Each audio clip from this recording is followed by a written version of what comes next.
I'm at the guitar show in Birmingham, and this is the first time I've been here, but there's a story developing already. So here's the thing. Guitar stores are closing. GAK closed last year in Brighton. PMT closed. High street stores are closing. Everyone buys things online these days. Amazon's one. And yet, guitar shows have never been more popular. This is sold out today. It's going to sell out tomorrow, probably. That is a rare thing for guitar shows, and they just seem to be being more and more popular. Why? Let's find out. Keep watching, and let's find out why guitar shows are so popular. I'll tell you what's funny. We only came down here to pick up a ukulele, so I'm just going in there, so you see in a second. Now she's on camera. That's guitar shows for you. Coming to a show like this is one of the few times that you really get a chance to try loads of guitars. Yeah? It's a really well put together show. I think this year has been probably one of the busiest years it doesn't often sell out. What was I known about, by the way? Sir James Taylor, one of the lads, said to me, "Bet you've got James Taylor's number on your phone, haven't you?" That is a direct line to James Taylor. So there you go. All right, I feel like we've got an opportunity here to have like a 5-minute one-to-one lesson if you would like it. All right? Absolutely. You use the time. Well, what do you want to ask me? All right, let's have a look at some vintage Gibsons. Oof. That's a 335. And I love these ones that are a little bit more pointed, a little bit more jazzy. Of course, the Les Paul, actually originally a jazz guitar. I feel like I'm commenting on a horse race now where all the horses aren't yet going. So here we are, we're at the starting pack. We've got the Gibsons lined up at the back, the Martin right there at the front, the Gretsch at the I do love an orange Gretsch. I really love an orange Gretsch. Super country. 2-3 pickup Les Pauls at the back, which I think of as the Jimmy Page guitar, and many wouldn't. Let's have a look at these. What sort of price are we talking? Oh yeah, just the 74. But I love a Black Beauty. This is very rare. I've never seen that before. That must be some sort of custom. We have a Telecaster with not a Bigsby, but some kind of Bigsby. A couple of Mustangs, which I'm a big fan of. And then 2 much more classic Les Paul. This is getting tricky now, and I'd need Fraser to be able to do this properly. If you were to just pick one, which one would you pick? You've got the red 335. Oh man, I mean, this is like choosing between an awful lot of sports cars here. Ooh. Right, it would be a Black Beauty, and it probably is. Probably this one at the front. But I know how heavy they are. They are the heaviest guitars in the world.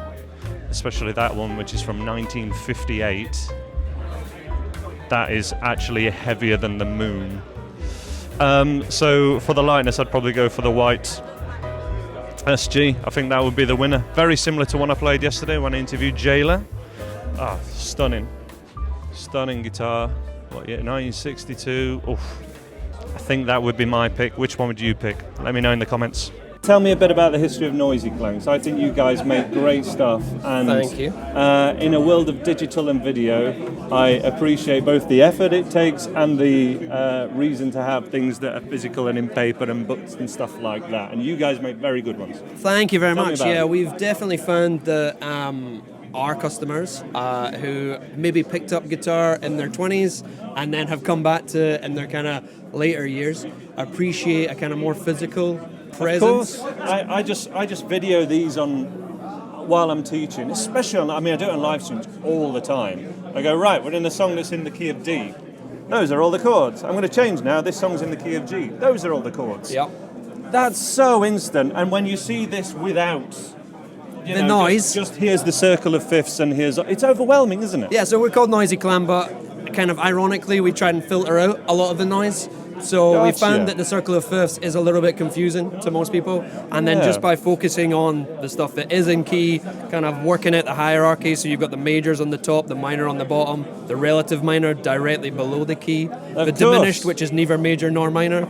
Yes, all the funky chords, they are in there somewhere. David, the founder, and myself. David, good to meet you. Andy, first time meeting you. Indeed. I've seen you a lot. Absolutely. I'm a big fan of your products, and I was just saying in a digital world where everything's on video and stuff like that, I really appreciate the value of physical books and physical things that are so visual and easy to understand. I love these, by the way, all the cage system triads. Which one is that? That's the scales. That's the scales one, got you. This movable thing, again, it's like Instagram brought to life, but it's there in front of you to actually learn from and remember, rather the than infinite slide rule. Rather than skip past and what was that again? If you have these on your practice desk, yeah, it's right there. It's looking at you. You're going to learn it. Play more.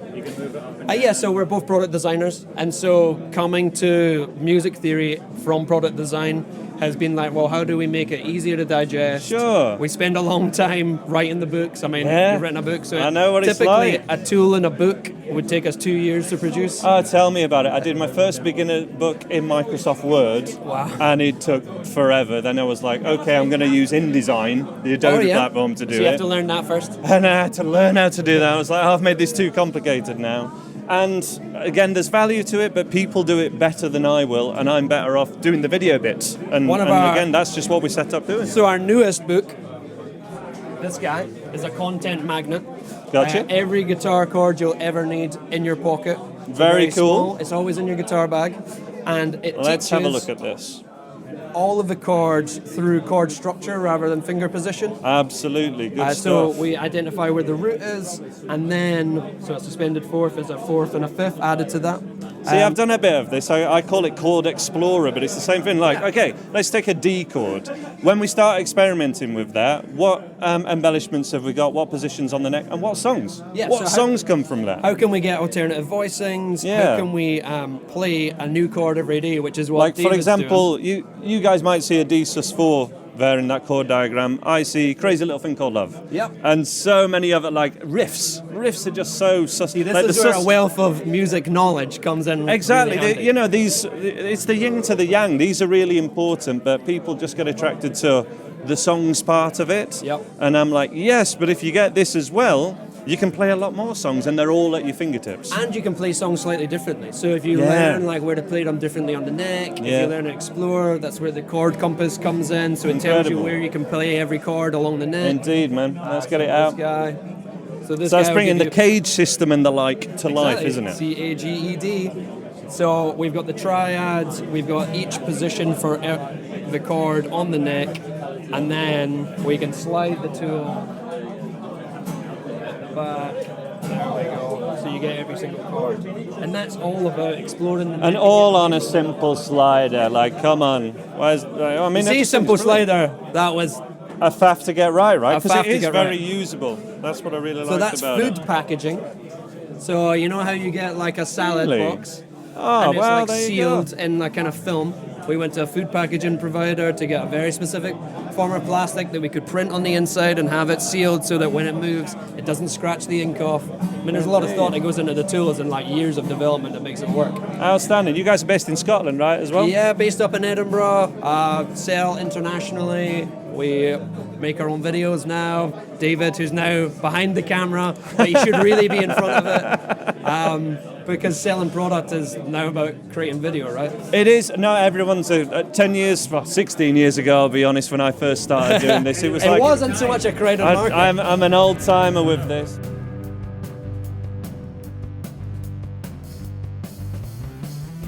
Jason, I'm here at Maybury Guitars. Jason, how are you? I'm good. Good morning. This is my first time at the Guitar Show, so I'm very excited to speak with you. And I'm very excited to talk about your guitars. Some fabulous looking 6-string guitars behind you, but I also recognize this one because it's similar to the Bones 8 Arthur bass guitar, right? Which I believe was it a collab design? They sort of give you an outline and then you talk to us about that. So Arthur, I've been following him. He's obviously a local guy, great band, my kind of music. So we started chatting on Instagram, and he said, I'd really like a unique one-off bass. So I said, well, yeah, let's start putting something together. So I made a few sketches and showed them to him, and he was like, yeah, I like this shape, I like that shape. And the one that he's got is actually slightly larger than that one. I mean, it's a big bass, his one. Yeah. So this one's been modified, so it's got slightly shorter horns on it.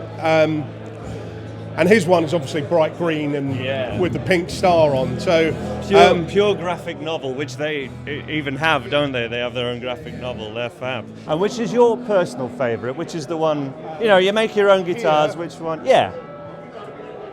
I don't know. I really like the finish on that one. That was an experiment. I mean, it makes me think of Stone Roses. It's got that. It's got that whole splatter finish. Yeah. What amp have you got here? That looks quite unique. It's from RD Amplification. It's a 35 watt with a Jensen MOD 10-inch speaker in it. Yeah, you can play through that. It's a belter. Yeah, it's stunning.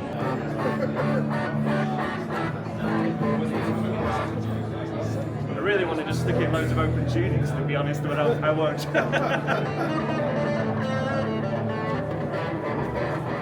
I want to crank everything, but I don't want to be that guy that's being really... If we had to emergency exit now and you had to grab one, would that be it, or which one would you grab? For your personal choice. It's like Sophie's choice, isn't it, really? Of course. I'd go for the GS2000. Gotcha. Mainly because when I joined Gordon Smith last May and joined the team, I knew Doug and the owners before from the Northamptonshire connection, but when I was sort of sitting down and wanted to spec a guitar that, let's be honest, that I wanted and I would buy, it was this. So Gotcha. What inspired that then? Any particular vans or sounds that this does well, or something playability-wise? Well, I really like the humbucker P90 combination. So we've got our hand-wound parting tone, which are nods to Partington, GS connection, parting tone humbucker, and our GS-P90, which, you know, I'm just a huge fan of the P90 sound that we do. But I really like the sort of deep contrast colour with the mahogany back and sides. Really nice flame maple neck as well. You know, premium Goto X-Chrome hardware. It's just, for me it's just classy but really versatile. I think it just ticks all my boxes. I'm going to have a little play on that one if you don't mind keeping it out. I don't mind going acoustic because I think we're on the quiet half hour of this show. What do you find of the guitar show in general? What keeps bringing you guys back? Because you must have been here before. It's a really well put together show. I think this year has been probably one of the busiest years It doesn't often sell out, so no, exactly. And this is the first one I'm doing with Gordon Smith. I used to work for Blackstar, so I did quite a few shows with them successfully. It's been really cool to come here and just see the excitement for the product. So I think that's generally what brings us to trade shows anyway, and public shows. But just having things that you see within your own four walls where you work and actually putting it in front of the people that you make them for it's got to be the primary reason that you come here. And thankfully every time we do it just kind of reaffirms that we're hopefully doing something right and gives us inspiration for what we want to do in the future. So indeed, it's been a great show so far. Curious to know, what was the first House 95 guitar?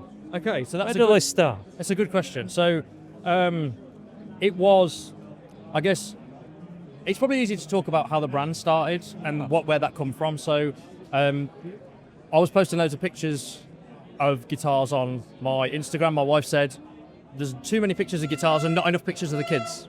Yeah, fair enough. So I was like, fair enough. So I started the page, fantastic, doing really well. And then the first actual one that we prototyped, which I'll show you. Oh, please do. Ooh. This one. What do you class that yellow as? Because I see a yellow guitar, I always think of the TV yellow. So it's similar. We call this downtown yellow. It's very New Yorky. Very New York cab type thing. Nice. It's got like, this one is a sort of almost as British as it can be, but bar the bridge, which is a Babbitt's bridge.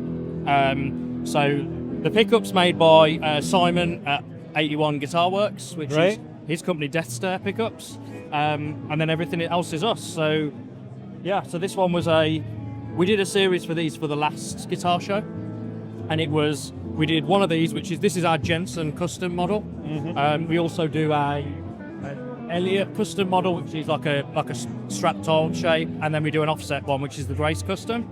And this was the first one that we did as a prototype without branding. Excellent. as our own thing. So stunning. this is it. But it's great to see you supporting bands that are out there touring and doing it, man. How did that all start for you? Well, every time we leave the guitar show, we leave the show and it's like me and Dave, so my brother-in-law who's out with me, part of the brand. We always have this conversation about like, what's next? What's the next thing we're going to do this year? Yeah, same, I guess. yeah. So we're sat in the van, and I mean, it's only a short trip for us. It's up the road, and we have this conversation, and then straight away it was like, we need to get these in the hands of people now because like we're building good guitars. Let's get them out there. And it was like, okay, so how do we go about that? I'm quite happy to just talk to people. I'm quite happy to just be that person that goes up to somebody at a show like, hi, do you want to try this? Yeah. And the first one that we did was, I knew Jake from People, and so we did a guitar for Jake, and that was probably Jake, and then I reached out to Harry in South Arcade, and we just said, look, should we work together, create something cool, which we did, and they both got them out.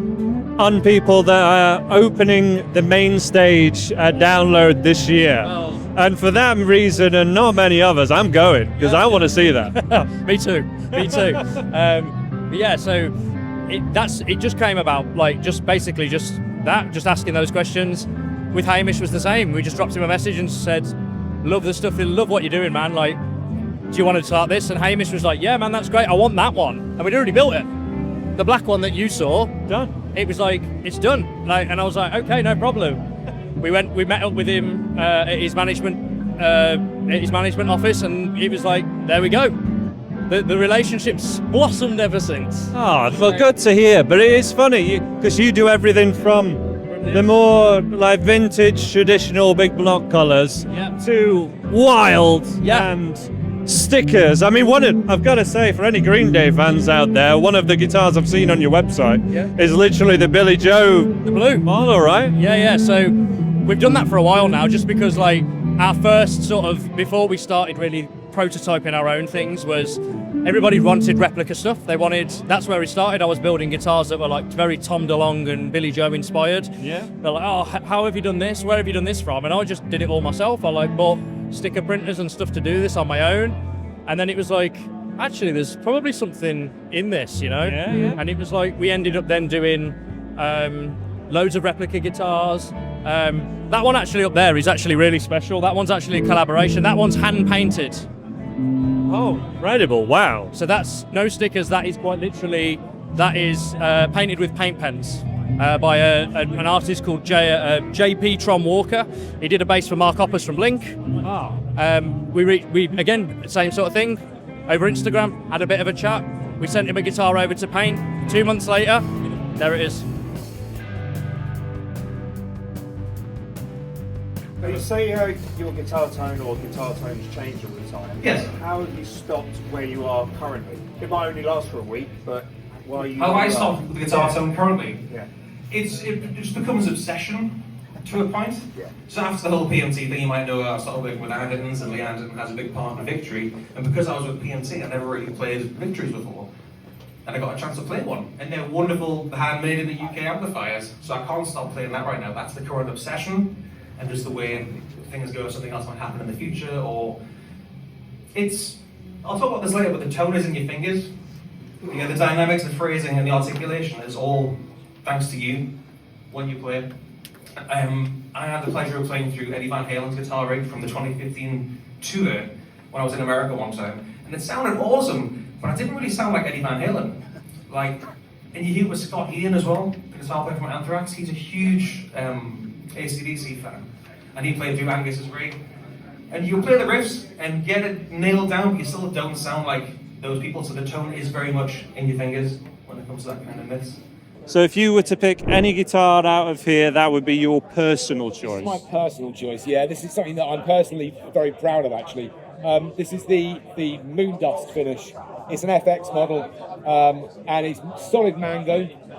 And it's really nice because what happens with mango is that you get all the different kind of coloration in the guitars, and so with this Moondust grey finish, you end up though still with like some flecks of brown in here. You've got browny green, which is all the natural wood colour, as well as the lovely Moondust grey finish. And the figuring on this mango is just lovely.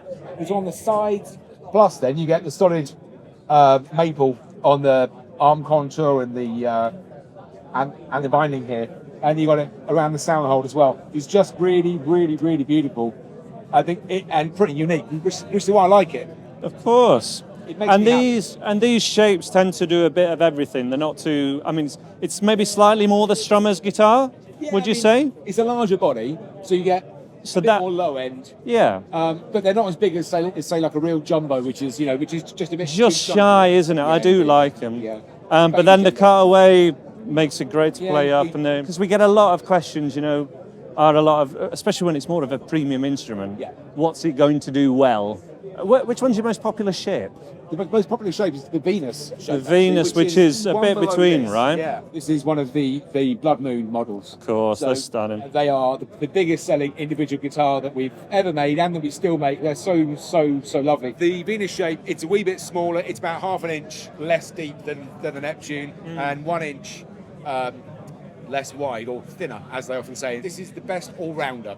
They are big enough to sound good unplugged, small enough just to kind of put your arm round, sit down or slap it on a strap and jump around on the stage. It fits everybody pretty much for all purposes. And the Blood Moon finish, which people would have seen before, but it's lovely. It's solid Trembesi. Trembesi is like mahogany. Fairly flat response, really warm, kind of vocal sounding, great for strumming, songwriting, beautiful. And each one is unique because they're solid wood, because we don't use laminates, unlike guitars that are much more expensive that you could buy from other brands. Literally. No laminates. Absolutely. No, which is a great thing, and I just think put it this way, we have a lot of members of my website that have stayed with me for years, watched me on YouTube, seen me play the Faith guitars. A lot of them have ended up buying a Faith acoustic, That's fantastic. and none of them have been disappointed by it. Good, I'm pleased to hear it. And but often sometimes they don't get the opportunity to play, or they haven't played as many guitars as people like me have, and they're just blown away by them. They're really cool. Good. I'm very, very, very, very pleased to hear that. And it's great to have you choosing Faith too, Andy, which is fine. So thank you. This is it. No, it's stuff that I believe in. I remember them in PMT maybe 2014, but when did they first start really getting distributed? Well, I mean, the very first Faith guitars were like the end of 2002. Right. So back like a long time ago. And then 2003, properly officially launched. Yeah. 2005, Patrick Eggle got involved with us. And then he kind of re-engineered the inside out. From that point, so in 2006, we launched what we call Series 2. Right. And from there, it's just been growing. Right. No, absolutely. But yeah, indeed, in the last few years, it's been really quite something. And with models such as this and the new FX models that you see, there's some really, really good-looking guitars. One of the things that people often comment on, and this is it, as a result of what we do intentionally, the neck, both the width of the neck and the depth as well. They're modelled more on an electric guitar. I totally agree. That's why I was drawn to them in the first place as well. Especially, to be honest, for the cowboy chords. Yes, they indeed. just. Indeed. Often when you're playing, when I pick an acoustic anyway, I'm picking those by adding all the embellishments, the things that really bring that sort of thing to life. Yeah, absolutely. And again, that's what you play most of the, when you're playing popular songs. Often you're around that part of the neck, but it's going between electric and acoustic as well is something that's a challenge for a lot of people. I totally agree that's a real positive of these guitars. That's good. And I mean, it's good that you notice it too, because for sure we made a real sort of choice in this. It is a choice. A lot of the fingerstyle ones have a lot of a fatter neck or a longer neck. Exactly. And if you want that, that's cool. Yeah, and one's not better than the other, but if you go between electric and acoustic, which let's be honest is a lot of the best guitar songs of all time, they have electric and acoustic in, don't they, right? If you go in between them and you want to learn those, it's a good neck for it. Yeah, well, thank you. The reality is something that we realised a good long time ago now is that most people play electric guitar and have an acoustic. Yeah. Or, and so they'll have 10 electrics on the wall and a few acoustics. Seldom are they hardcore kind of fingerstyle players. Some people are, and that's cool. Yeah, but to go from electric to acoustic, just as you say, this is so much more natural, and the neck is... there's a very slight radius. It's really easy to get all the chords. Plus, as you'll see from many guys who play fades, they can get up here and they can shred too, which Easy is access, you can't no, you always can. do it. There you go. That's what sets them apart, I think. Well, what I found as well is a lot of people will get their entry-level acoustic when they're first learning. Even though electric is easier, a lot of people get an acoustic just because it's simpler. They reward themselves with an electric after maybe a year. Yeah. Have an electric for 3 years or so and make a lot of progress on that, and then naturally come back to an acoustic and want to step up. Yeah. And these are the great option because it doesn't feel that different to the electric. They're different, they're bigger bodies, it's a different beast, but the playability-wise, very similar. The amount of times, I mean, you are clearly bang on. The amount of times that certainly it shows like this, especially, which is when I get to see. Me too. See You don't players hear from face to people face and otherwise. see all this, yeah. But so many comments you get, that they're like, this is easy to mark. This is easy. Hang on, because my guitar at home, this is a nightmare, and you're really trying to push. Exactly. It really matters. Yeah. And one thing won't connect with everyone, because everyone wants to know, what's the guitar you recommend? Which is why, frankly, I have a Brunswick signature one, because when it's a total beginner, it's like that one with my name on it. Because otherwise you look online and it's like, what's the difference? Whereas at these guitar shows, you can actually play and go, I can do it on this. The variety is important. Trying that out for yourself. These guitar shows are great for that. Well, they are, and we've spoken to quite a lot of people already today. I always try and be quite straight with the guys who I'm talking with, because they would have been around and played many other brands and stuff as well. And the truth is, as I think we all know, is that when you pick up a guitar and you think, oh, blimey, that's the one, you tend to connect and it just feels right and everything. It picks you. Yeah, this is it. But that's the one you should buy. Now that normally works in our favour. Sometimes it doesn't, but that's the truth of buying guitars. And I think it's very important that people realise this. And coming to a show like this is one of the few times that you really get a chance to try loads of guitars. Yeah. You'll find many lots of stores, but coming somewhere like this is fantastic. And speak to the guys who really know it, because they know that brand and those guitars inside out. Whereas guitar shops, we love them, but they're closing, and sometimes it's hard to ask. It can be hard to go to a guitar store and ask the questions and get the right stuff. Here at the shows, you're actually talking to the people who would love to share about their guitars. This is very true. I mean, to be fair, I must say that I know many fantastic music stores. Oh, they're amazing. But some of them are closing. They are, yeah. And it's like I think one of the reasons is sometimes it's a bit intimidating, I guess. Whereas this can be intimidating, but to be honest, it's so busy and such a free-for-all. People are like, well, I'm going to ask now. How often are you in a guitar store all day? Yeah, well, indeed, not very often. Cheers for coming to see us. Not at all. It's always good to catch up. But big fan of Shergold since the re-emergence of the brand, as it were. But there's a big history behind these guitars that perhaps not everyone watching knows about. Yeah, sure. The brand Shergold goes back to the 1960s, 70s. British brand, played by a lot of kind of new wave, kind of punk, British brands of the time. So Joy Division, Genesis, and then later on kind of New Order. So Bernard Sumner from Joy Division was a big Shergold player. And they were always a brand that was kind of slightly left field and did some interesting and interesting things. So what we have here is, this is the Masquerader, so Shergold Masquerader one. So this is a kind of reimagined, modernized version of one of the original Shergolds. All of the guitars, as you see here in the kind of updated reincarnation of the brand, if you like, are designed by Patrick Eggle in the UK. Who makes his own lovely super high-end custom guitars, of course. Spec-wise, so this is a poplar body of a P90 and a humbucker here. A couple of different finishes on the Masquerader. And here's some new things we did, which I don't know aren't necessarily sort of hark back to the original brand, but we have a true vintage scale single cut, which is a bit more of a kind of rock. Yeah, for guitar. sure. This I've got one of these, and this I always consider it my heavy or drop tunings guitar. There you go. Yeah, this is for the riff. For the sure. riff folks, yeah. But these are all designed by Patrick. They're super playable. You've got some really nice high-end features on them. So locking tuners, you've got staggered height machine heads.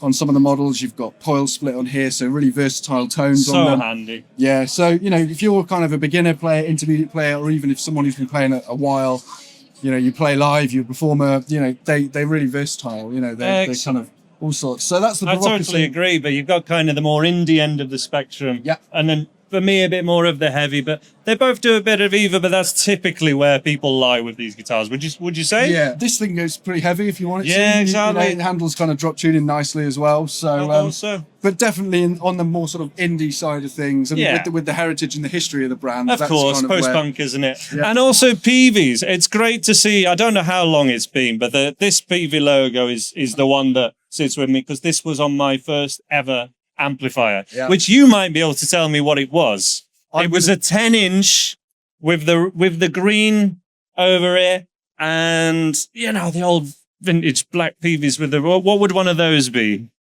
Do you think? A if you were to guess, in it? Yeah, it's got to be a Bandit, right? No, earlier. Were they called Bandits when they had the green over them with this logo? Was it Heritage?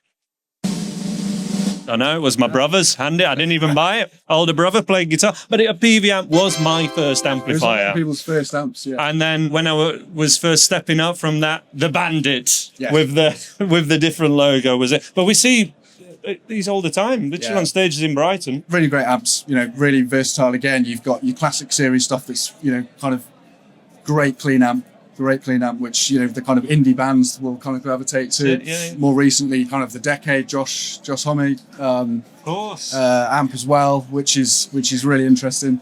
So. Queens of the Stone Age in particular, a lot of the bands I'm interviewing, they seem to be even for the heavy bands, even more than Nirvana. Right. Like they're the ones that they're playing arenas now, no bother. But what an influential band, right? Yeah, absolutely. And with the Decade that came out kind of last year, obviously Josh from Queens of the Stone Age, he kind of a couple of years ago did a video with Mark Ronson and was talking about his kind of sound, and basically said, this is the secret to Queens of the Stone Age and to my sound. There you go. And kind of let the cat out the bag. Yeah. But, well, a lot of people go like, here's the pedals he might use, or get the pedal. He uses this amp. That's how he gets the sound. He's always been quite secretive about his setup and his sound, but he was like, this is the secret weapon. There you go. It was an original Peavy Decade. So last year, not NAMM, but NAMM 25, Peavy put out the new Decade in collaboration with Josh. So outstanding. Yeah. And I'm also going to find what that Peavy amp, and ask my brother, see if he remembers. Was it a Rage? Honestly, I think practiced it. Yeah. He liked the 10-inch speaker, but maybe 20 watt or something. It was loud. You could gig with it. Yeah, he got the 10-inch speaker, so it cut through more. Nice. I'm going to find out what it is. Nice. Telstar. Yeah, just sort of jumping back to Shergold. And so this is our Shergold Telstar. So again, this is a brand new model. In terms of the history of Shergold. Sure. But you've got some nice, interesting things going on. It's such a cool looking guitar. It's such a cool mix of stuff, I would say. Really like 1960s futurism, I guess. Nice. Where did the name come from? Because I know the song Telstar, and that's Matt Bellamy's dad, isn't it? It is Matt Bellamy. I know my stuff. Yeah. I know my stuff. It's a cool name, and it's got that sort of retro. Of course. Nah, the body on this thing is one of the best guitars come out in the last few years. It's just a visual. Stunning thing. Looks great on camera. What's it called? Is it Champagne? This is the Champagne Gold. Champagne Gold, man. We Stunning have finish. a few different finishes. We've got metallic orange, we've got black, we've got pastel blue. And we're doing some new things a little bit later this year. So we will have... Oh, hello. We don't see many 12-string electrics. No. But like I said before, Shergold always did things slightly differently. They back in the day, they'd do sort of double necks and all sorts of different wacky things. That's stunning. So this is the Telstar 12-string, which will be landing in around April, May time. Oh, stop it. That's fab. And that'll be available in this black you see in the Champagne Gold that we just looked at. Oh, give over. Honestly, a lot of the best guitar songs ever are actually 12-string parts, aren't they? Yeah. From your Hotel Californias to even, what the reason Jimmy Page has got the double neck is it do... Stairway to Heaven on a 12 and then have to go between it. Sort of iconic. But there you go. Even things like Mr. Tambourine Man and all those classic 60s stuff. They just chime, especially, they're hard to play live, I guess, because of the tuning. You need a guitar tech for them.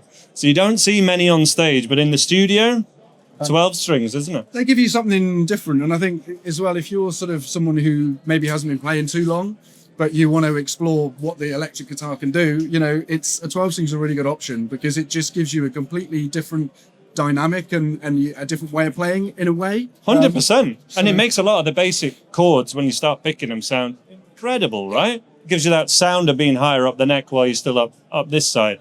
But there's not too many 12 strings about. So fair play. Yeah, that's really cool. Thank you for showing us that one. Okay, cool. The back of the popularity of the Telstar guitar, 6-string. Sure. Played around with a short scale 30-inch bass. And yeah, it does look. Yeah, I've only just noticed that. Yeah, short scale, so really playable, really compact, really comfortable, but packs a good punch as well. So, and we just feel that as a bass, the Telstar works nicely. It does, yeah, because you do need. It doesn't. They don't always translate. Yeah, that's a bass that plays kind of like an electric. And when even I've played baritone guitars and stuff, I feel like this stretch. And it's when you get down this end, like you know about it. And more of a beginner, not fun. Yeah, again, that is actually impressive. So if you're maybe if you're if you're a bit of a beginner or intermediate player and you've been playing electric for a while, but you're interested in playing a bass, but you don't want the heft of a kind of full scale bass. Well, literally, it's shorter when it's in your gig bag as well. I mean, basses don't always fit in the back of a car, do they? Don't. And this actually would. Ah, that's great. You don't see too many short scale basses as well. Good choice. I like that. Tom can slap. Yeah. I can't slap. Yeah, you can. I can't slap and bop. Go on, Tom. Tom, yeah. That feels great, though. That feels great. Thank you for showing me that. It's just noticeably short. Like, look, don't compare the top of the headstock so much as like that. Like, that makes such a difference when you're actually picking it. It's so hard. It's like scale length, isn't it? Trying to say on camera the difference between a long scale neck and a short. It's like doesn't look much to hold it. Yeah, Put it in your thing. It seems feels, side by side as well. Yeah, And this side by side, just this fret versus this one, it just won't look different enough on camera, but in person, it's massive. Yeah, it's huge. actually you massive. really notice it. Yeah, That's bizarre. Yeah. I can't believe how much of a it doesn't look too different. Like even holding them side by side, there's a difference, but not as pronounced as when you're actually playing them. And yeah, there's a guy who literally uses I use gauge 8 these days. Nice. For all the bending and yeah. Just why work so hard? To be honest, look after those fingers in this metallic gold. Metallic gold. Pretty cool. Yeah, but again, you got good spec here. You got high mass top loading bridges. These are pretty beefy.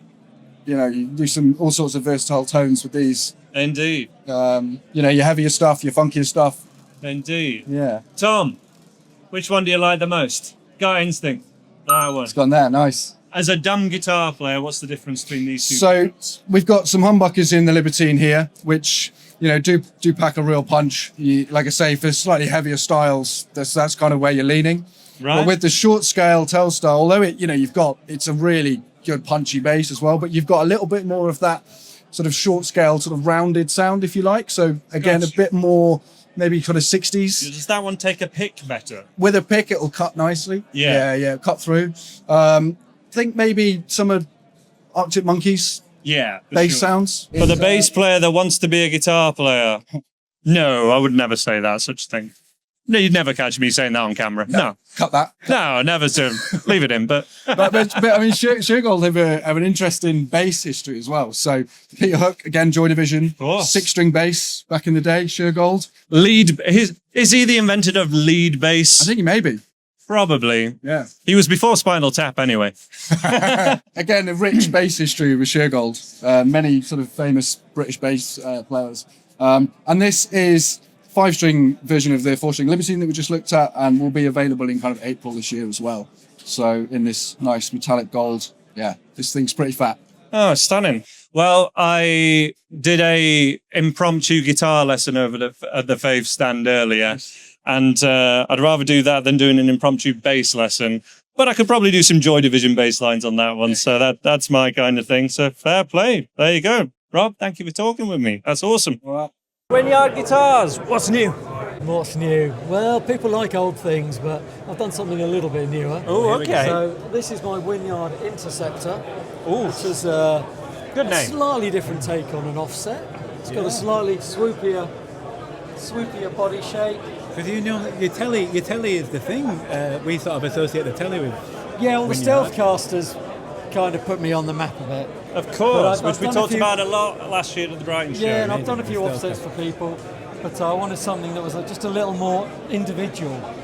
So I've taken a shape which I can put all the modern things on. So we have a cutaway both here for access and on the body for comfort. All the offset guitars, so I've just started to get more and more into these, and they all look a little bit that 1960s futurism with it, which I like. Yeah. But these are even more like, there's a bit of a seashell look to this, the body shape, which seems really ergonomic. It's a really cool body shape. When I started to look at it, I didn't want to just put in a standard pickup either. Of course. So I got talking to Mark at Mojo Pickups.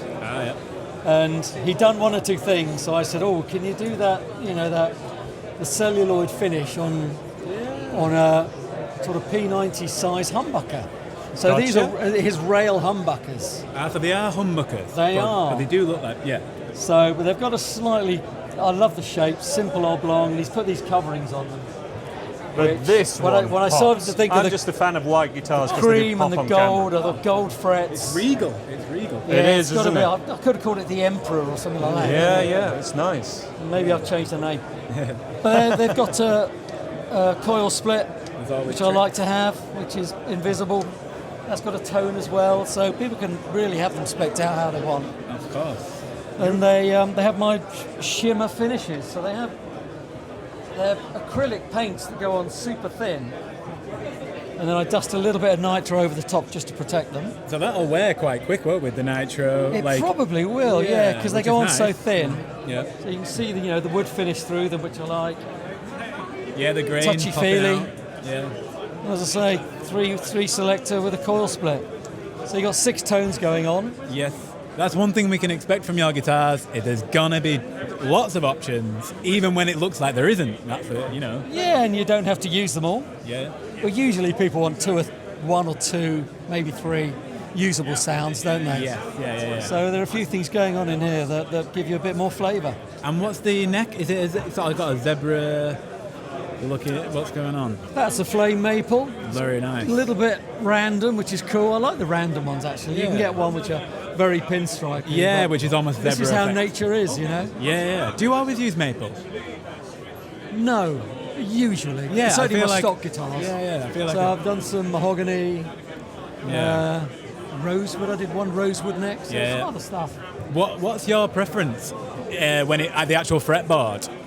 Do you prefer rosewood or maple? It just as a comparison for yourself. I like ebony as a fretboard. There we are. Because So it's darker over just lighter. it feels smooth under the fingers. Yeah, And okay. you play it and go, actually, that fits. Yeah. But people love the look of rosewood, which I sound to be pretty smooth anyway. Yeah.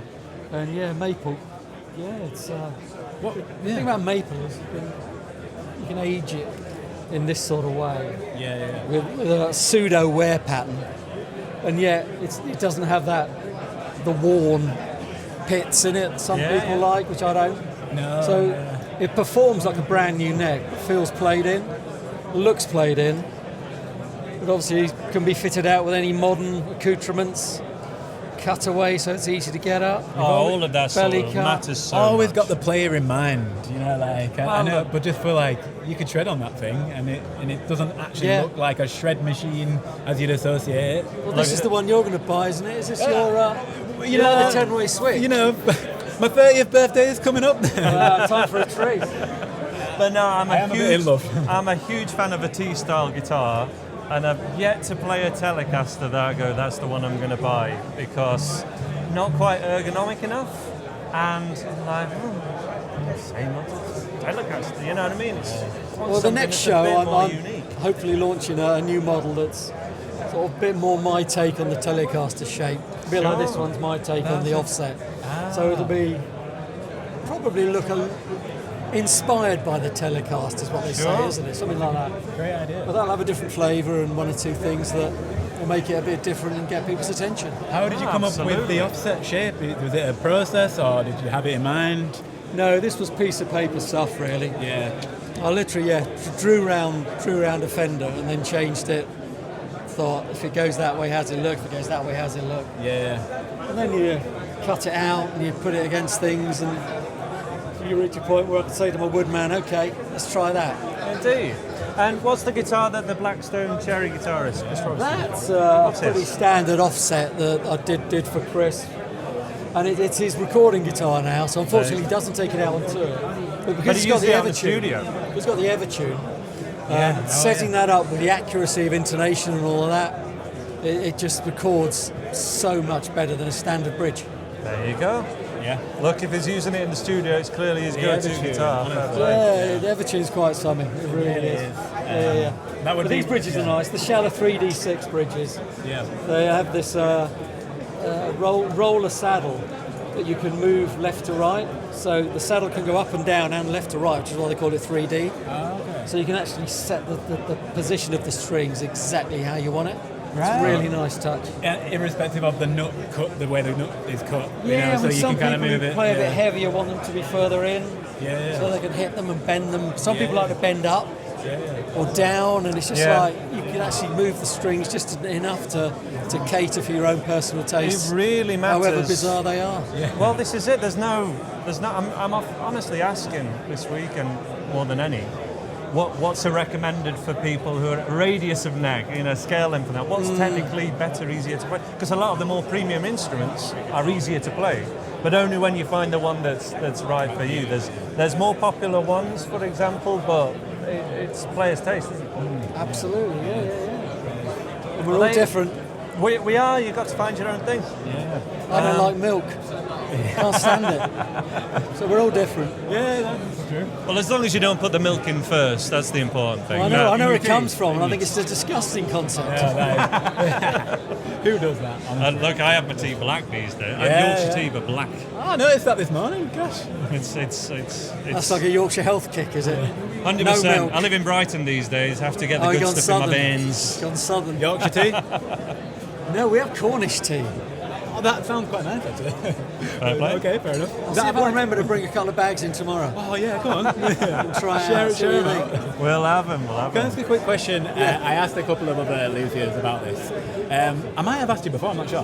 What is the most challenging part of the build for you? Because I've come in with the idea that it's the neck. And I've had a few people agree, and I've had a few people say it's other things. So when it comes to the build, what is the most challenging aspect for you?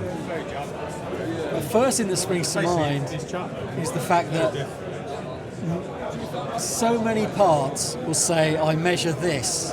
And when you get it in and put it into something else which they say measures the same, it doesn't. So the most frustrating part of the build is actually getting everything to fit. It would take half a day to build one of these when chink, chink, chink, chink, chink, chink. It's not. You put it together, it's like, oh, hold on. That drawing doesn't measure like this bit and all of that. I mean, micro amounts. That's the big frustration. But yeah, the most important bit is the neck and the neck joint, because people they firstly look at it and go, oh, I like the look of that. So that's the first step, isn't it? Yeah. Then they pick it up and they run their hand up and down the neck. Reminds me of Grand Designs, That's when the they have the second big part. windows to put in. Yeah. And they have to get it down to the millimetre. Yeah, that frightened the but they life out of never me. know until they get the window up there. You're having the same as that on the minute scale, but it's like, oh, it doesn't go. And then it's like, oh. That's going to cost another 50 grand to get the windows. It's too small. Thankfully, it's not the case here. Snow. A little bit either way. So yeah, the neck and the neck joint especially. So I use bolts on the neck joint rather than inserts rather than just screws. And the third one is, once they've done that and fallen in love, it's how it sounds. And that's probably something you can modify in some way anyway. It, but it does work with the body and the neck. From what I know that. From what I hear, the frustrating thing with guitars, especially for bigger retailers, is if they purchase a bunch of amps and they're all the same model, they'll sound the same. No one has a favourite. Pedals, exactly the same. No one has a favourite. You could get 10 guitars that are all identical. One of them is better. And everyone has their favourite, and it's normally the same ones. And it's like, oh, really? Why even? It's just, isn't it? Yeah. It's the little things. Even I know that Noel Gallagher's 355. He bought it in Paris or he ended up going. He literally got his two red guitars. They are the next number on the line from the Gibson factory. It couldn't be more different. One's better than the other. He says the second one, even though they bought it because they couldn't believe it matched up. Matt, how are you? Wait 1 second. Oh, look, we're matching. Oh, of course. Very cool. Yes, we're good. Let's talk 1 second. But No. just to finish up on that point, 30 seconds. talking about Noel Gallagher. Don't go away. We're talking about Noel Gallagher. Don't go away. Literally, the Mark OX4 pickups. It's the playability of it. One is absolutely awful compared to the other, but he kept them both the same on literally the next number on the line. Anyway. Noel's Guitar Tech ordered a bunch of P90s just before the tour. Oh, well, we know which guitars they ended up From Mark OX4. I don't know how that works out. We should have a chat with him. Because his P90s in the new Gibsons he's got, right? In the neck. Funny that. So you should have a chat with Mark. But maybe not Gibson ones. Or maybe there not we go. Noel's. We've got so many guys coming back because a lot of them don't get the chance to play loud, and they very rarely play in a band. Nor do I, to be honest. So they get the chance to come and do that. But, No, it's great. well, the great thing about this year is that it's actually our 10th anniversary. Oh, exciting stuff. Tell us Which about it. I think 10 years ago I didn't really think that would be happening. So, and we started obviously in Italy, and you've been out to Italy. Yeah, I and done have. that It thing. was fantastic experience. So this year, sadly, I can't get you to come back. So maybe another day. Not just yet. But we've got Jeff McElwain coming. We've got Corey Congilio coming. Oh, Corey's such a fabulous player. Come on, that's exciting. Well, do you know what? I didn't know Corey. I knew he was playing, but I didn't know him as a person. Anyway, I've done obviously getting to work. Come with on him. in. Make sure we get the logo in the background. I mean, tell us about Corey. Well, I mean, just getting the chance to meet with him and chat with him. He's such a lovely guy, and you know as well as I know that actually that's part of the deal, right? You want Especially to when you're spending a week with them, you do get to spend time with the guests, the attendees, and it does matter. Yeah. But he's a lovely guy. Oh, look, there you are. There's me. Yeah, look, there's Hannah. Mike's done There's plenty. Mike, And yeah. this is the Italy one just here. Yeah, Fantastic stuff. And this is Pete's Jam Camps. Tell us about the Jam Camps. Oh, hang on, there's you are There again. he There's is. Mike, yeah. Those good-looking lads. Well, the Jam Camp. He does a few a year, doesn't he? Pete does, at the moment, he's doing nearly one a month. Incredible stuff. Because it's been so successful. It's just one day. Yeah. We decide on 2 guitar players, 2 songs. Yeah. And then we send the charts and the audio out 2 weeks in advance, so everybody gets a chance to sit at home and kind of, and panic. And panic, yeah. You As get a lot of people panicking, do. yeah. But then you've got all morning to sit there and refine the songs. That's it, yeah. And then you play them literally with full band, right? And then we get the band in, yeah. So it's That's incredible. It's a really great day. In fact, that's what's happening today while I'm here. So I've just phoned them up and said hello. So very good. But I mean, today we've just announced that we've got in June we've got Joey Landreth. Oh, coming back. exciting stuff! So, Yeah, I mean, yeah. So that's that. What a player, Brothers Landreth, obviously, but There he is. This is the last incredible. time Joey was in Italy. Mike So Goodman with as Mike, well. Yeah, with Mike. There he is. And so he's coming back, which is great news. And then one thing we have done, we did for the first time last year, we took our one-day jam camp and we moved it over to Tuscany for a week. Okay. And that was such a massive success. Oh, incredible! Again, it was always the highlight of mine. Yeah. The workshops that I did, because how can you've got everyone there, and everyone wants to play. We'd usually have a drummer somewhere. Yeah. Let's jam, right? Yeah. But we often snuck it in. Because I know it would be a lot for especially acoustic players. But we got everyone up at my ones, which I was really proud of. But selling these as band experiences, live workshops, I think it's a wonderful, wonderful thing. Well, I mean, the beauty of it is this year with the Jam Camp in Italy, we're looking to do an acoustic strand. So I'm looking to choose a bunch of songs that have got dedicated acoustic parts and dedicated electric parts. Well, most of the best songs ever do, don't they? Your Hotel Californias and whatnot. You need both. No, that's stunning. That's great. I started thinking about it a while back, and I was thinking "Crazy on You" by Heart. Oh, nice. That's a good one, right? That's Cool. a good one. Most of all the Beatles, Ramble On, Zeppelin. even Rolling Stones songs on the record. It's a lot of acoustic. There's a load of acoustics. So Wild Absolutely. Horses and all that kind of stuff. No, that's super exciting. And So that's what we're looking for. You've got where's your venue up north? You got relatively. Oh, Shrewsbury. Oh my God, we've got this one's crazy. We've literally We've got a leaflet and everything. This It must is be so important. new. This is hot off the press. We've got Philip Sace coming over only for 2 days, and he's going to come and do a 2-day workshop on. I'm calling it power blues because he's a blues player, but he's pretty aggressive. So incredible. he's just an amazing player. So we're like trying to push that as well today. Oh, and plus this, hold on, super important. Right. So this is the Guitar Breaks guitar pick. All right. The most important thing about this guitar pick is it's glow in the dark. That does help. So you can't lose it on stage. Well, you'd be surprised if you drop that does help. In fact, as I normally do, many in the back pocket. There you go. You can't find that when you want to use them. Glow in the dark, very useful. Sadly, that's the guitar pick I use these days. Oh, which what's is this a one? ridiculous monster of a thing, but I shouldn't be saying this on camera, but I'm not even sure what it is now. Fair play. I'm sure it says somewhere, but I do need to get into the jazz threes and just try lots of different ones. And Okay. Well, apparently, look, otherwise I'm just going to use the ones with my name on it. Good luck with the jazz. Apparently, look, and also some people like shredders, like Paul Gilbert and even Van Halen, they use the thinnest picks. There's no one, you've got to vary it. Yeah. Try Well, some, I mean, I was talking to Pete Honore, and he was saying, back in the old days when he was doing acoustic sessions, you know, he would turn up with 5 acoustic guitars, 1 acoustic guitar, and 5 different guitar picks. Really? To get the tone? Get different tones, depending on. You know, he knows what he's doing, that boy, doesn't he? He does, yeah. He does, yeah. I haven't seen him for ages, but I guess he's busy, right? I think he is, but I'm sure they're busy enough. But I know they're looking at doing some live stuff this year. Oh, and they've cool. got him live, especially. Oh, right. Well, that'd which be is awesome. exciting. Yeah, that'd be YouTubers awesome. doing live things in the world. Can you imagine?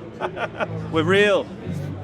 Thank you so much for talking with me, mate. It's been glorious. We will do one again. And I say it's great to know that all my members of the website, Oh, man. so many of them attend these things again and again and again. I got to tell you one thing. Now you can do. Let me just check what I'm saying here first. You can put this on or off camera. It's up to you. Yeah, fair play. But somewhere Who in we got? here, we've got. Well, we got Gareth in the middle. Yeah. We got Anne, she's been to a few. Yeah. Joe's been to Well, plenty. we played at her birthday party last year, didn't we? We did, yeah. That was brilliant. Somewhere in here we've got Steffi. I don't know if you remember Steffi from Canada. Oh, Steffi, yes. And where the hell is she? I think she was one of the She's early here somewhere. ones. She'll be Anyway, on one of these. she's been Where trying is she? to. She's here somewhere. She's trying to come back. She's been trying to come back. Anyway, we've been talking about the possibility of her doing guitar breaks, but in Canada. Oh, incredible. And she's in a so- band now, properly as well, isn't she's she? in a She's doing band, it. and she's living in or near Toronto, and so she wants to start doing guitar breaks, but over Ah, there. So I'm incredible. going, that would be lovely. So we're just Yeah. chatting. We just started talking now. Oh, see if we exciting could start stuff. to do that. That's wonderful. That would be and a that's beautiful the proof thing. in the pudding, right? When people come back and enjoy it. There she is. There she is. Playing my Strat, no less. Play You your love Strat, that one. Exactly. Yeah. So. You got to have a close up on her there. She's literally incredible. Now we There look she is, forward yeah. to it. Guitar Breaks Canada. So yeah, hot Exciting news. You heard news. it first. Hot off the press, man. And we do you get so much interest from over there, but it is a thing to come to Europe. Canada. Exciting stuff. Okay, dude. Thanks for talking with me. Man, enjoy the show. I will do, my first time. We'll go interview style. Just pop the mic. You can hold it. You can hold it if you want, or do you want to? No, you just. I think that gets that a lot, doesn't it? Cool. So, remind me of your name again. I'm Jim. Jim. Sorry. Wait. So, hi, Fraser here. I'm with Wayne and Jim of Zona Guitars. Absolutely correct correct. pronunciation.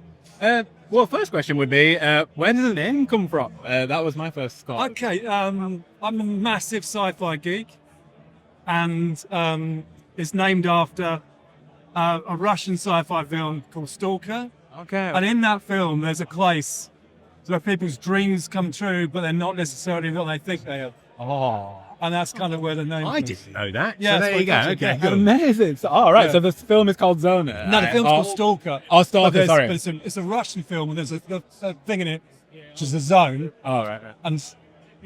And zone in Russia is zona. Right. So that's kind of where it comes from. Cool, amazing. Well, actually, that leads me to think: does the sort of idea of that film feed into the guitars? Yeah, to a degree. Yeah, I mean, I'm kind of fascinated by the sort of 70s aesthetic, and I also really like European guitar design. It's probably my primary sort of like source of inspiration over American or Japanese as well. But it's kind of I like the obscure, yeah, kind of stuff.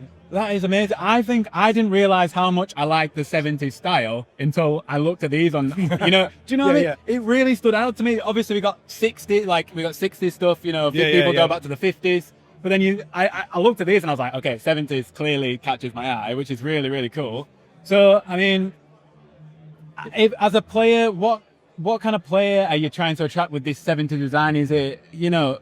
Yeah, I mean, the aesthetic is kind of what I love. Yeah. The main thing about these guitars is that they are designed by myself, who have got like 20 odd years of playing. Yeah. I play hundreds of gigs, and that has shaped everything. Yeah. And also everything here is everything is custom, everything's hand built. Right. So the necks, yep. In the hardware as well, the pickups, Hardware. everything is Whoa. done Yeah, by so Wayne in-house. literally Next everything's level. in-house. And but the really important thing about them is the pickups.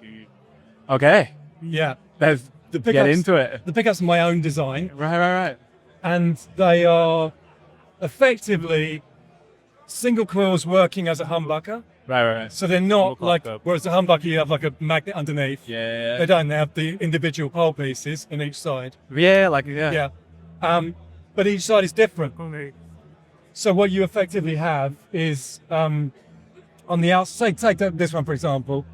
On the outside you have Alnico 3 magnets that are underwound. Yeah, okay. On the inside you have Alnico 5 magnets overwound. Right. So you've got unique blend there, surely. unique blend, yeah. So Surely, as a like- humbucker it sounds incredibly clear and incredibly hi-fi. Yeah, okay. But you can also get a warm, rich, vintage sound, genuine single coil. Yeah. And a modern single coil as well. Right. And it doesn't sound like a split. It just sounds like a single. split, Yeah, sounds like an actual single coil. The hi-fi element of a humbucker, that's giving me such a interesting, like, in my mind's eye, like what I'm hearing. Yeah. That sounds so interesting, right? And then I add in the switching circuit to it. Yeah. So basically, you can then swap all of those out. So you can go, oh, I only want a single coil in the neck. I want a humbucker in there. I'll have a different single coil in the neck. I can just turn it around. Yeah. And you get like 19 different options. Oh, this is it. I think tone up. I'm seeing it a lot more. People need that versatility in the tone, don't they? Yeah, 100%. Especially because you want to go on stage with this, but you know, more and more. I think I'd play this at a wedding if I was in a function band or something. It's eye catching, but you still need that tone, capability. So that is amazing. So that's kind of the primary part of it is to get something that's very, very different, very original, but really versatile and really usable. So a lot of kind of switching options you never actually use. No, it's like, occasionally. We use these on stage ourselves. Yes. Yeah. So this is there it. are videos of us, Wayne playing that one and me singing. Yeah. They are. Is this your band? We've been in bands together for terrifyingly 25 years now. Yeah. Right. So name drop one of those. Yeah, Reese's is the main one that we were in, and we were in that for. We got played on John Peel. We did all kinds of stuff with that, and then that's good. And I've always been a massive guitar nerd, and Wayne plays them a lot better than I do, and so we've always chatted about this sort of thing. But it's Wayne's baby. What's the colour of mine? Is it a heather green or something? I can't remember. Sage green. Sage green. That's actually my personal guitar. That one. Yes. Oh, right. And it's so good, and it's one of those ones. Even if I've got 3 other guitars on stage, I just play that one. I just put it on, and it's super light. Sage is hot as well as the colour. Like, I feel like it's like go anywhere in the country, sage windows going around. I know it's like really random. I'm from Leeds, so I go in the Dales. I'm seeing a lot of sage. Yeah, I love it. I think it's a great colour. Cool. I think it's ebony board, stainless steel frets, and it does just everything. Reclaimed wood as well. Yeah, everything. Yeah, I remember reading that. So is that a bit? Yeah. So what? Yeah. What's the reason? What's the reclaimed? I try to avoid anything that's particularly dangerous to the environment, and also I want to use wherever possible local woods. I love. So good. So take for example this bass. Yeah, please do. Yeah. So these are awesome, the basses, by the way. That's English sycamore on the back. I love it. And we want to see English wood, don't we? I mean, it's like English oak on the front. Okay, brilliant. For some reason, it's incredibly English. I don't know what it is. It's like It's got a hard. vibe, It looks yeah. hard. It looks Yeah. something about it. That's true. Yeah. And you got a cherry neck. Okay. Yeah. And a walnut fretboard. Right. So it's kind of tough as nails. Yeah. Oh, you want to take it on the road, don't Yeah. you? You want it to last. That is a beast. That is a beast. Absolutely. And it's blend wheel. I've never even seen that before. Yeah. That is new. So again, my own design pickup here. Right. So you got kind of a Music Man on one side. It does. Yeah. And then the Jazz on this side. Okay. But then you can blend between the two coils. Yeah. With the wheel. So this is actually two separate. Yeah. It's a humbucker, looks- but it works. But then you can. Single coils again. This is the feature of your guitars where you sort of the pickups always got the capability of being exactly, separate. Yeah. Yeah. 100%. Oh, so cool. Yeah. So one thing I'm recognizing, I think I recognize this guitar. Is there this purpley one? Yeah. Is there a reason? Is it in a magazine? Bobby's had it. Bobby Jarvis has been playing it recently. Yeah. That's why. Yeah. No, because I didn't actually realize this. I didn't see it on your website or anything like that. But yeah, I realize now. Yeah. Okay. Right. Amazing. There was Ashdown did a round of adverts that featured one of these as well. Right. So, Okay. yeah. So they do stand up because I didn't know if it was just a similar looking guitar, but no, it's the one. That's It's the actually one. that He one. literally dropped that this morning. Right. Because he made it, didn't he? He made it to the show in the end, Yeah. didn't he? Amazing. Yeah. Another interesting thing on that one, Wayne told me this morning that I didn't even know, is that the frets are different sizes. So Yeah, this was an interesting experiment. Right. Okay. Yeah. So- Yeah. So at the top, down to 12th fret, you've got jumbo width. Yeah, they can tap. So 2.9, Yeah, right. 2.9s. And then you've got 2.5s below here. Okay. Bloody hell. Because where you need more space, you got more space for the frets. Yeah. Right. Yeah. This is an interesting This idea. is showing that you're a player, and Yeah. that must make all the difference. I don't think you. Well, I've never seen anyone else realise- do it, and I didn't know until I was chatting to Wayne this morning about it. And yeah, I mean, I've got to be honest. Although that's mine, that's currently my favourite one. I think that's just absolutely They're awesome. all the I love the purple. It's just it's really really that good. is a bit of an eye catcher. And the main thing is we want to get custom shop hand built guitars into the hands of normal players, Yeah, like people I mean, that's just, they're no more expensive than any standard range USA Fender, and you can have a custom built guitar from scratch, from the ground up. Totally Exactly. agree. What Wayne will always advise on the Woods because of what he's got in stock that's the best at the time. Yeah. But you can literally have anything really, Yeah. and you've made all kinds of stuff for people in all kinds of colours, shapes, and sizes, and Yeah. and it's full custom shop. I totally agree with the idea as well. I mean, I don't know. You want to stand out as a player, don't you? So surely you want to have a guitar that no one's ever seen before. So, Yeah. But I get that some people want to play the bigger brands to sort of just be part of this giant thing. But nah, man. Like, I like all the weird stuff. I always have. Because we're weird, probably. No, but so I guess just to wrap it up a little bit, what I'd like to ask you is, what is the most challenging part of being a builder for you? So for me, just as an example, I always think crafting the neck would be difficult. So for you, I'm absolutely with you. Yeah, it is. Because all of my necks are hand carved as well, so they're all like hand tools. Yeah, proper. So, it is that. Yeah, it is that. And I don't tend to use gauges. I tend to do everything by hand. Yeah, and feel, by feel. Feel, yeah. Yeah, right. So, yeah, you're right, 100%. The necks Right. are always the thing that takes the longest, the fretwork, getting the boards right. There's so much hand work that goes into that. And simply that is where your hands are Well, being as a player, and I'm a time. player, that's the thing that will always be how I decide if I'm going to buy a guitar or not. Yeah, and that's that. the end of the Last day, year, we came fairly unknown, sold free guitars purely by people sitting down going, "Oh my The god!" first thing you do is go, Yeah. yes. You and, just know and, that. and it's all about the feel, Right. and it is Oh. that's a massive thing. Yeah, Right. Are you gonna have a go? I am. I would love to. I'd love to. Absolutely. And We'd love you to have a one go. last question I just need to ask. Yeah. How long have you been building the instruments, and then how long has Zona been around? Okay, so I made my first guitar when I was 17. Oh, man. Crazy. But I kind of stopped for ages. Yeah. And it was only, I was living out in France. And during lockdown, we were kind of really remote. Yeah. And I thought, I'm going to do this again. Let's just do this again. So that's when I really started, but only Zona's only been around 3 years, I think. Yeah. Which is mad, right? Okay, so mine was one of the first ones. Mine was the first Iska one. Yeah. The first.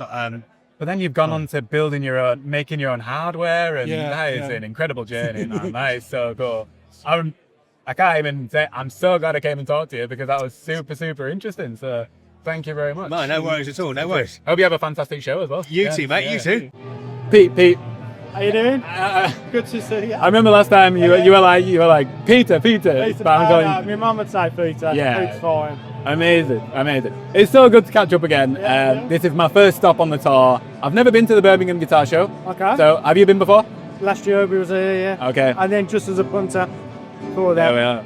So Okay. yeah, it's chaos. Yeah. Sold out as well, so it's going to be really busy. Sold out, absolutely amazing. I mean, it's busy, it's loud, but that's how we want it in it. So plenty of people. So I mean, the main thing is what is new. What is new? Yeah. A couple of guitars from last year still. So that's over this side. The Ned. So we got the Ned, got the Kabishi's Contour. I've done a left-handed. Oh. Trying to piece the crowd. For the 10% of the world that is left-handed. Well, we've got bets. I'm saying no one's going to try it. You're right. Ollie said 2 people are going to try it. So Right. listen. Come on, lefties. Let's get out there. Got my Aussie tributes. So these are the main show guitars. Can't show you that one yet. No, of course, that's for Lee. I've done that tribute to Aussie. Amazing, right? So let's just focus on that for a second. That is fantastic. It's the Prince of Darkness, right? It's called the Prince of Darkness. So have you kept this under wraps? I follow your Instagram page quite. I'll give little clues. Okay. But I didn't want anyone ripping me off. So I thought it's a surprise. It's all part of the game. So it's semi-hollow with a bass. Right, let's get closer. Oh my gosh, amazing. Right, so yeah, bring us through it. So Maybe to come round and I'll turn it off. So solid ash body, chambers, felted maple top. Yep. Quilted maple neck, ebony fingerboard with a cross chain necklace inlay. Oh, which you'll see. Which of course I've actually seen on your Insta. That is. Yeah, process. Honestly, the craftsmanship, Pete, like. Stainless steel frets, standard anyway. That is. There we are. So what about so there's something about it that's looking a bit heavy. Obviously, it's the Aussie. Pickups, what we rocking here? They are old stock Kent Armstrong. I had a load of them. Right. They've had them recovered at Old Bones, done it for me. Okay. Potted, recovered. Right. Just wanted to use them. There's no point back using these things. Amazing. So all the pickups are Old Bones, apart from a couple of these Kent Armstrongs that I had to use. Okay. And what's the tonality of what is it that you like about them? Well, there's a few different ones. Yeah. Like vintage rock, sort of classic rock, fits Right. in with the vibe. Yeah. About 9 I think. Yeah. So a bit of vintage, not too hot. Mid-range. Yeah. And then we've got 3-way toggle, volume, and then separate coil splits. Right. Okay. You can have single coil on the front, and you can leave it set up that way. So this is a new thing I'm doing now. But yeah, why? I mean, really well. I think people love option. People need tone options, So, don't they? You can go out and have it as a single coil and nothing else changes. Yeah. Right. Or you can have breech humbucker, single coil on the front. Unbelievable. And it's just dead easy. Yeah. Actually, I'm going to thank Lee Hughes for that one. Because it was his idea, he's had it on his guitar. And he's the type of player that wants tone, doesn't he? He wants, versatility. So you do a gig and say, let's say you're playing funk guitar, Yeah. you want the single coils, Yeah. then it's a rock gig the next night, and there's no messing about with loads of switches. Yeah. Ah, amazing. I'm going to adopt that. Yeah, so this is going to become a bit of a feature of your guitars. I mean, It might be almost because we've standard got with a the certain simplicity, but then it's like, we need those options, don't we? I think it's So amazing. That's really how it's going to work. Right. We've got sort of the top range of guitars. Yeah. These are the base. That's the base model, if you like. Yeah. Obviously Ned, and then this side, this is what we call the heritage. This is I like this. This is a kind of tea style. Obviously, and not as other brands and other guitars. Yeah. But in our Kabissus shape. Yeah.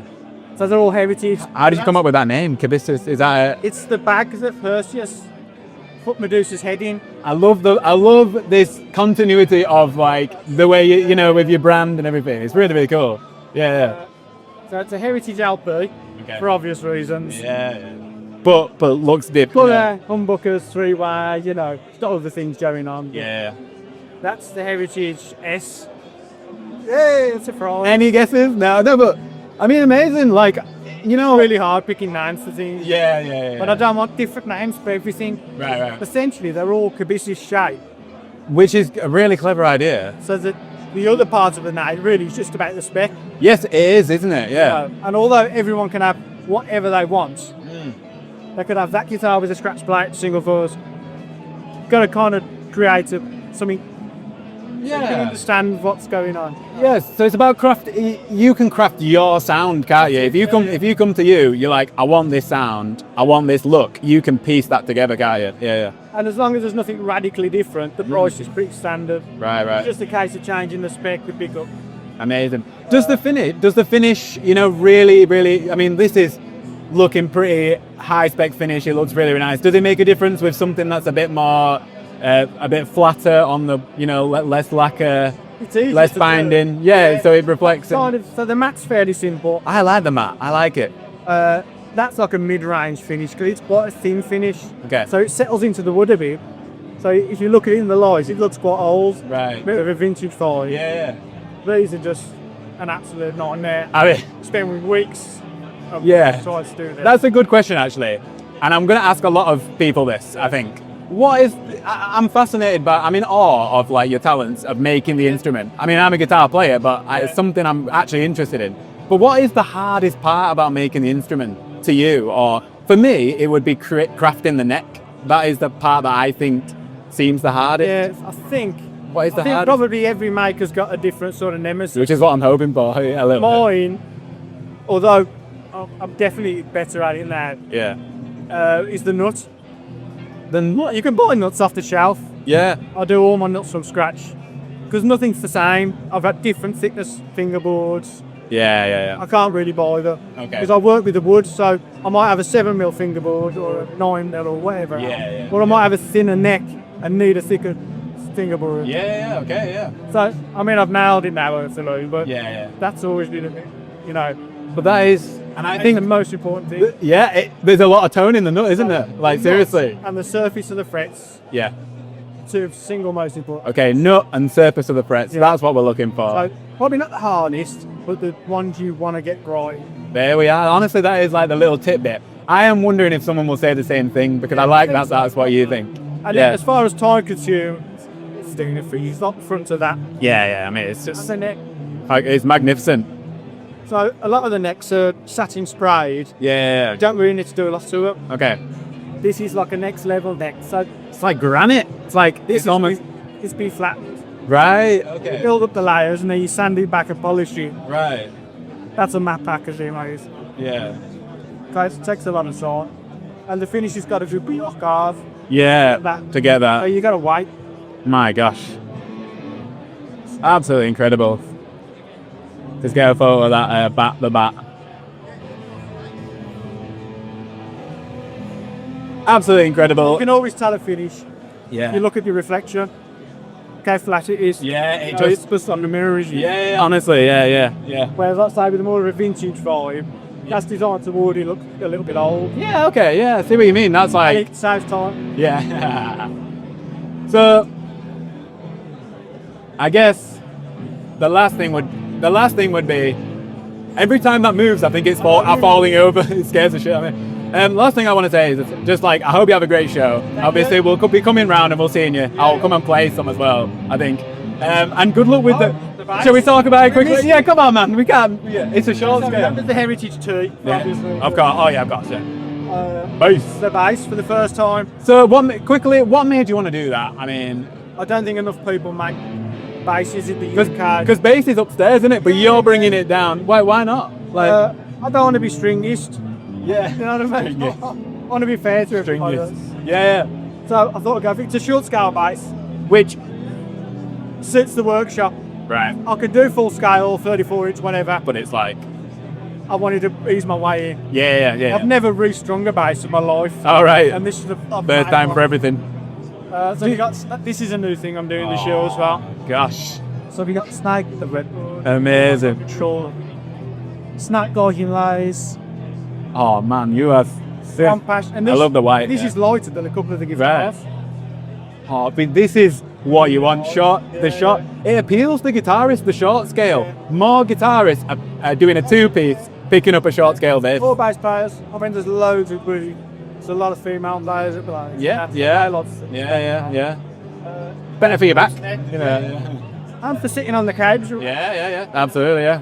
We have royal blood to thank for that, I think, in some ways. Fantastic. I mean, right.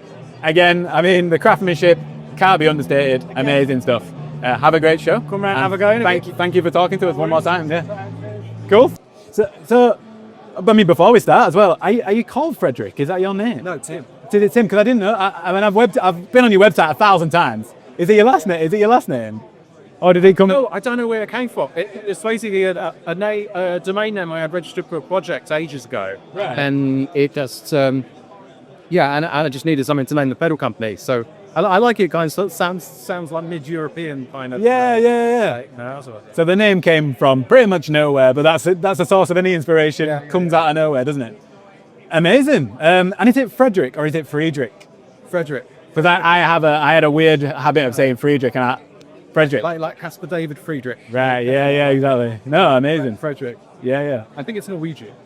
Is it actually? Because I was obviously getting the German vibes as well. I wasn't sure if you had German heritage. Or... Oh, I've got in fact the whole German thing. I've got the three set of those pedals. Yeah. Anything with Fredric Music Electronic VEB. Yeah. Either is an East German circuit or contains East German components. Okay. So that I've shrunk down the Vizera, which was like East Germany's only like distortion pedal. Right. It's like amazing. And when you say when you say that, do you mean literally that's where you get the components from, or where they originated, or? Yeah, that's all the components, because like East Germany ceased to exist in like 1990. Yes. They're all like 40 years old. But Right.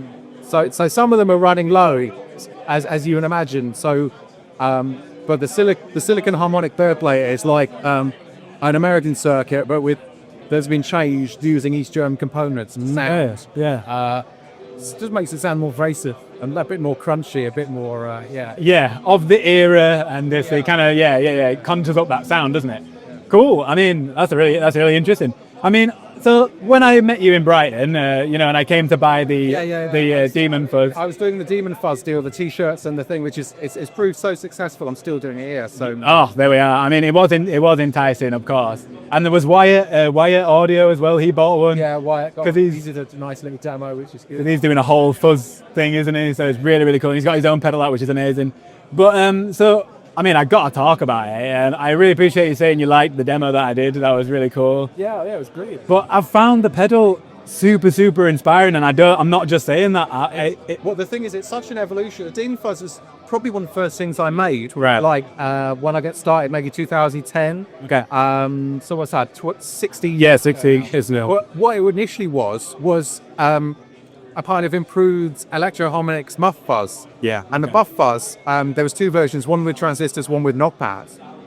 But it's evolved so much from that it's become its own thing, because, I dropped one of the gain stages and added transistor gain stages to it to make it work better, like in a pedal board setup. So would have to have a buffer before it, anything like that. Yeah. Compatibility, right. And the newest version has the Dewey thing, which adds another bass fuzz. Yeah. And then so the bass fuzz boosts all the lows, and then it scoops all the mids out. Which you can feel. Actually using a super fuzz tone circuit. Okay. So the scoop in the super fuzz is what comes at the end of Demon Fuzz. Right. So yeah, it's evolved a lot, and also the other setting, which is kind of like a distortion setting, is which I like. Silicon hard clipping. Okay, yeah. So that's why there's three distinct tones. Right. Yeah. So what would you describe? So there's two sides to the pedal, isn't there? Almost, or even more than that. It's essentially got four sounds that I could create from it in a way, with all the various buttons and everything. What would you describe in terms of sound or another pedal that it's similar to? What would you describe the left side and the right side as? You've just said the Super Fuzz being the Demons. What's the left side kind of more resembling? Yeah, the right side, the right side also uses a bass bus, which is a very simple bass bus circuit. But then it's the mid-nut flat. So, but the first side is kind of like a bastardized Electro-Harmonix muff bus. Yes, okay. So that's the with extra gain stage. Yeah. And then when you click the distortion button, it'll boost that muff bus circuit with another transistor, and then it'll put in some hard clipping. So and that's maybe a bit like a rat. May explain why that? Or MXR Distortion Plus. All right. To go really old school. Yeah, just to give it a bit of context, because it's familiar, and when you say a rat, I'm like, oh yeah, I love rat pedals. Who doesn't? Yeah. So it's that rat, or like the Distortion Plus is like op-amp gain and then hard clipping. Right. So really sinful. So that's kind of a bit like that distortion setting. Yeah. It doesn't have the filter control that a rat is. Right, exactly. Because I found that I could use 4 of those settings. I mean, the Doom just for Doom, of course. But I almost felt like I could literally play a function set and play Mr. Brightside with the lowest gain setting. From with the way it looks, it sounds very, very close to that tone. Yeah, it's just like so useful. There's an SG Junior, an SG Special. That's right, with the P90s. Absolutely love it. Perfect combination. And then when you want to do the Doom thing, you down tune a little bit, and there you are. You've got the best of all. You've got a bit of Iominess going on. So that is a fantastic pedal. I absolutely love it. Thank you. Honestly, it's a small footprint as well. It's just like on your board. It's just like I just want to make something really versatile, small, and that would be popular at sort of guitar shows. Yeah. Just because that kind of extra scoop setting is just so instantly kind of a healing. As well as, and it also has the more versatile side of slightly dial that back. 100%. Because you can't sell loads and loads of like super fuzzes. They're just too full on and too kind of Yeah, exactly. So what would be a good question, I suppose, is there anything new? Because you have such a wide range of pedals. They seem to be popping up. I always just seem to see a new one all the time. Is there anything completely new that you'd like to sort of highlight?